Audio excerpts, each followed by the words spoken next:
Bienvenue sur pétanquepoursuite.fr. Dans cette vidéo, je vais vous présenter le classement à la pétanque poursuite.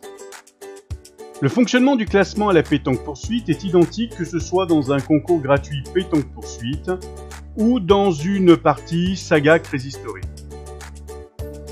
Pour ce qui est du calcul du score et du résultat, je vous invite à visionner les vidéos sur le tir et le tir défi. Je vais maintenant vous montrer un exemple de classement top 50.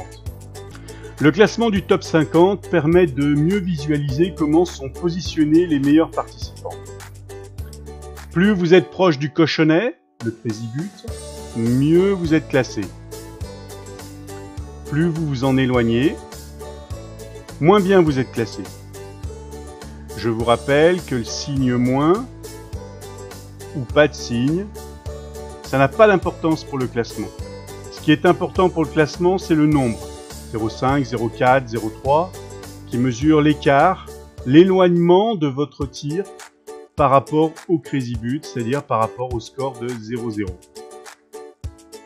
Le signe moins indique simplement que vous avez cliqué trop tôt.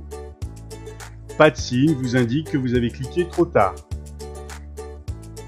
Potentiellement donc des participants qui auraient réalisé le score de moins 0,3 ou 0,3 pourraient avoir le même classement. Ce qui va les différencier, c'est la date et l'heure à laquelle ils ont réalisé ce score. Un score réalisé en premier est toujours mieux classé que le même score réalisé plus tard. Ces participants ont atteint le cochonnet, ils ont réalisé le score de 0,0, ils intègrent donc le défi des champions. Dans le défi des champions, ils vont avoir des tirs à réaliser, des tirs défis. Et ce qui va les différencier dans le classement, c'est le nombre de tirs défis consécutifs qu'ils vont réaliser, le cumul de ces tirs défis, et enfin la date et l'heure à laquelle ils réaliseront ce score. Pour mieux comprendre ce point, nous allons voir le classement général. Nous retrouvons tous les participants dans le classement général. Et vous avez ici une colonne où vous pouvez voir le produit pour lequel chaque participant concourt. Nous avons ici un participant qui a réalisé le score de moins 0,5, c'est-à-dire qu'il est à un écart d'alignement de 0,5 du cochonnet. Le signe moins indique simplement qu'il a cliqué trop tôt. Ces deux participants sont mieux classés avec un score de 0,4, ils sont plus proches du cochonnet. Et ce qui les distingue l'un de l'autre dans le classement, c'est la date et l'heure à laquelle ils ont réalisé ce score. Je vous rappelle qu'un score réalisé en premier est toujours mieux classé que le même score réalisé plus tard. Et plus on se rapproche du cochonnet, et mieux on est classé.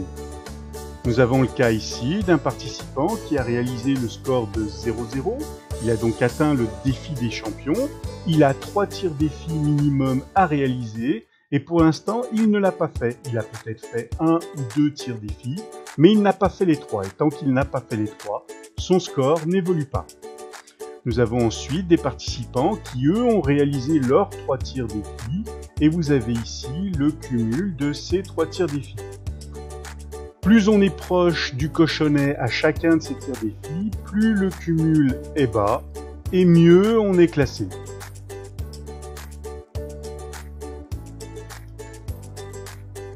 Nous avons ici les 20 meilleurs au classement et nous avons 2 participants qui ont également réalisé le score de 0,4 en 3 tirs défis.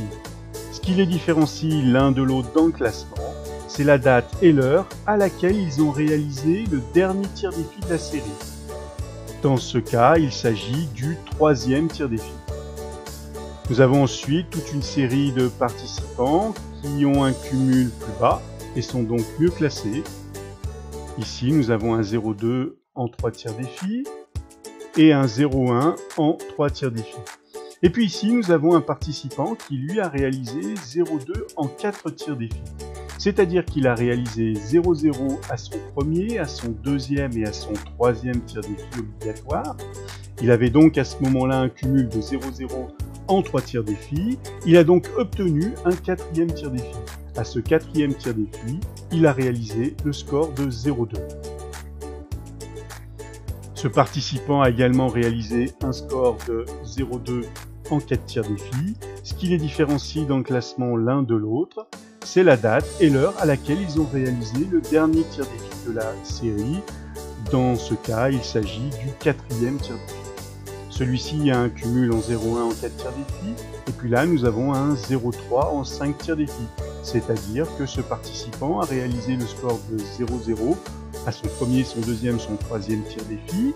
Il a donc obtenu un 4e tir défi où il a fait encore un score de 0,0. Il a obtenu un 5e tir défi, et à ce 5e tir défi, il a réalisé le score de 0,3.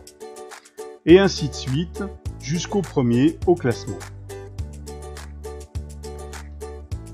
À la fin du concours gratuit Pétanque Poursuite, il y a un tirage au sort qui est organisé parmi les 10% des meilleurs participants, ou tout au moins ceux qui sont dans le top 50 au minimum, et ayant obligatoirement atteint le défi des champions.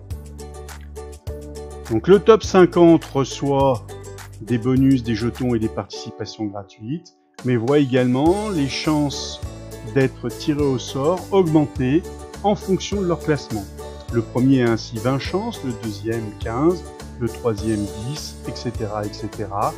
Et une chance au-delà de la 50e place, à la condition bien entendu de faire partie des 10% des meilleurs et d'avoir atteint le défi des champions. À la différence, dans une partie Crazy Story, le premier au classement général à la fin de la partie remporte cette partie. Cette vidéo est à présent terminée, à vous de relever le défi sur pétanquepourssuite.fr.